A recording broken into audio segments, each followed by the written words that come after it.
Project.org. And welcome back to Hannity. Now, before we get back to Reince Priebus, this was the president earlier today. Reince is a good man. John Kelly will do a fantastic job. General Kelly has been a star, done an incredible job thus far, respected by everybody. A great, great American. Reince Priebus, a good man. Thank you very much. As we continue with Reince Priebus, who resigned late last evening, I want to ask you this question, because I think, how many people, when you compare and contrast, sir, past administrations, and they were able to get their appointments through the Senate, and the slow process, you were kind of kind to Mitch McConnell earlier, and I, for the life of me, don't understand why some of these people, they haven't had their up or down vote. The president doesn't have his full team on board. There's still a lot of Obama holdovers. Do we need to just get rid of the filibuster, the 60-vote margin at this point, and cloture? I heard a rumor last week that the Democrats may stop their blockade after Obamacare. We're hoping that that's going to be the case with Senator Schumer. I have heard that might be happening now in August, that all of those nominees will go through. What people don't realize is that we have hundreds of nominees either sitting in clearance or in Senate committees right now.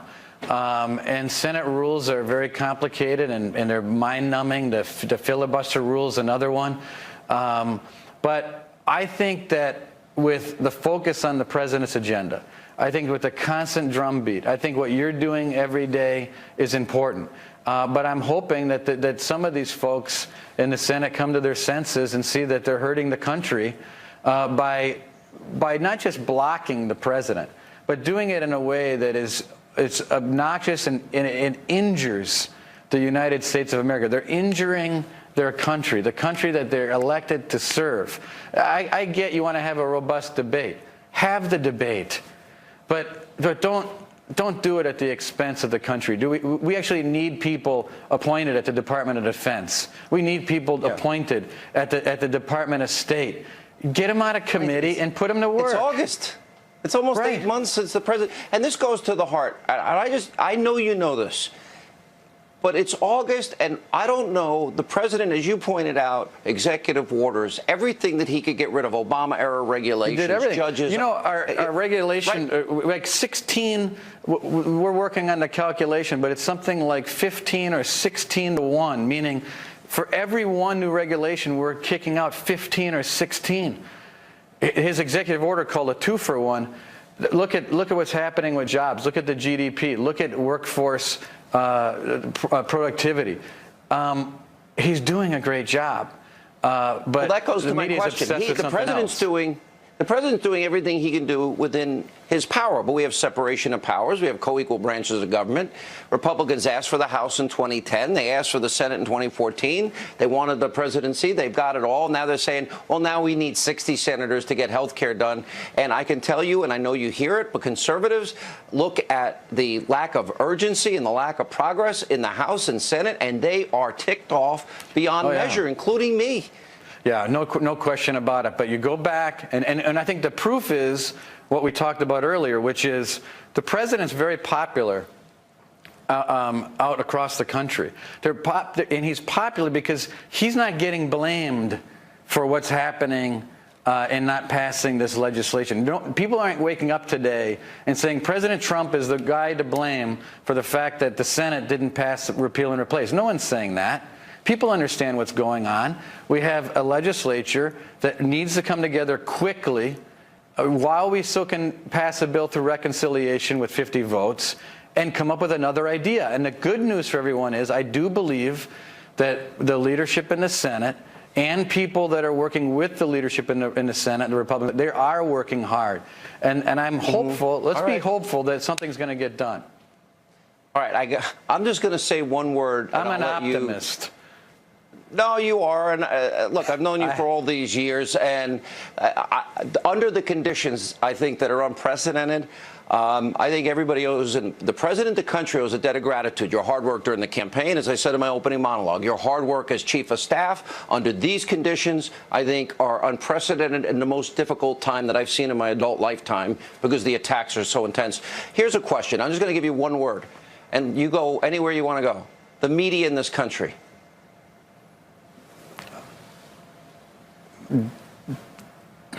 Dishonest. You're trying to be nice. I can read your eyes. Well, I'm trying to be nice because, look, here's my problem. I don't even. There's a lot of words to describe it. What I find to be amazing is how narratives are set, and a lot of it's not true, and facts get placed into stories that then get repeated in a different setting.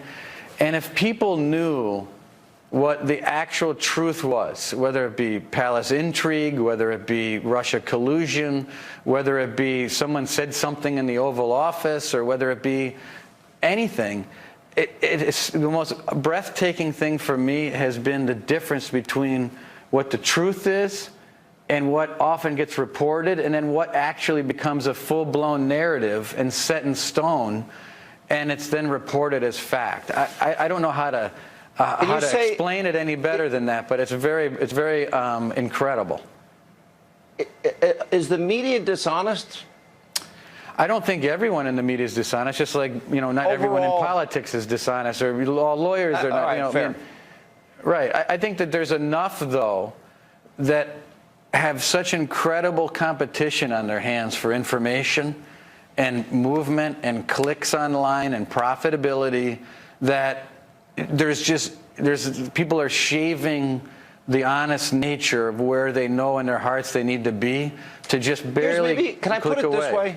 Yeah. Is it fair to say that there is a very high level of misinformation, fake news, and dishonesty, and the American public need to be very discerning because a lot of what they read and hear on television is fake? Yeah. I think it's 100%. What you're saying is 100% true. A lot of it is totally fake.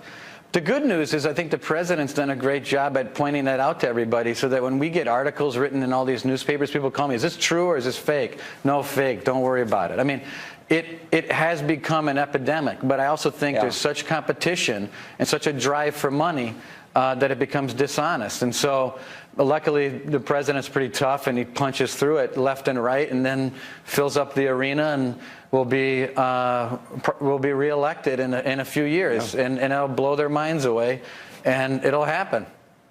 I do believe that the president is sending signals to the Republicans in the House and Senate. If they want that type of response, stand for the type of agenda he's standing for and keep your promises.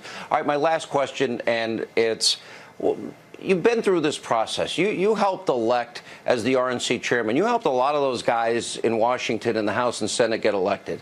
You were there with the president. You were there helping him after the primary was over, and almost with him every step of the way. You helped prepare him for the debates. You became the chief of staff. You've been there over 6 months.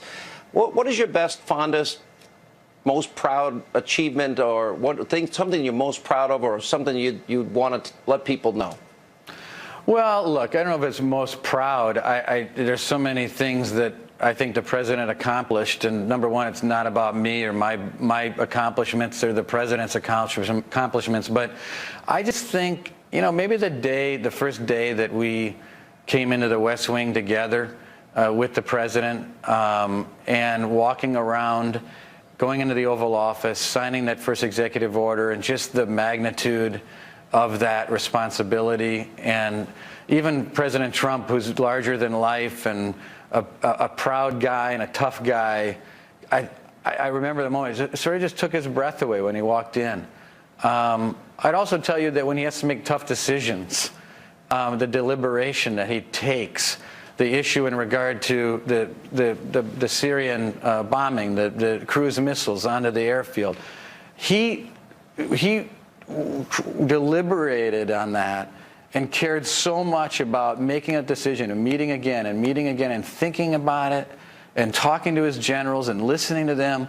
If people knew the amount of care that this job takes in order to make those types of big decisions, they would be very much inspired. And the president does that. Last question, because you're saying something that I think is very revealing. You and the president have become very close, is what you're saying. And more importantly, what is there about this president that you would want Americans to know that maybe they don't know, that a side of him that they'll never see? I think they're seeing it now because they've done such an incredible job getting out there across the country and had a lot of touching events. I think people need to see more of the human side of President Trump, that he's a genuine, decent, caring person that engages people. He's also extremely funny. I know you know that. I mean, he can just crack you up all the time. And he is a good friend. But this is about not friendship. This is about making sure that everything's being run at the direction of the president. And I think, honestly, General Kelly, he's a good man. We've gotten to know each other very well. We've talked tonight.